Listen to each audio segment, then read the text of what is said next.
Il a échoué à éviter une condamnation, mais échappe à la prison et à l'amende, à 10 jours de son investiture en tant que 47e président des États-Unis. Donald Trump a bénéficié d'une dispense de peine après avoir été jugé coupable dans l'affaire Stormy Daniels, a annoncé vendredi 10 janvier le juge Juan Merchan, qui a présidé le procès.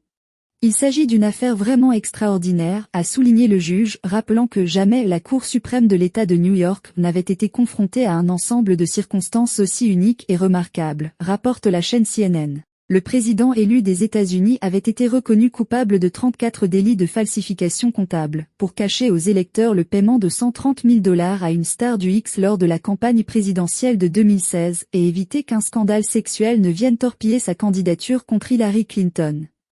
Il est ainsi devenu le premier ex-président des États-Unis à être condamné au pénal, ici par un jury populaire au tribunal de Manhattan. Je suis totalement innocent.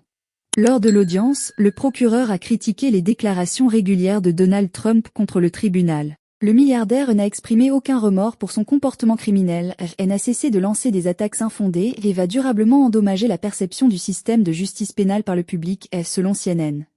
Pour autant, le procureur a défendu le choix d'une exemption totale de peine. Cela permet au verdict de prendre pleinement effet tout en préservant la capacité de l'accusé à gouverner. Fidèle à lui-même, Donald Trump, qui assistait à l'audience en visioconférence, a renouvelé ses accusations de chasse aux sorcières politiques et assuré qu'il était totalement innocent, relate CNN.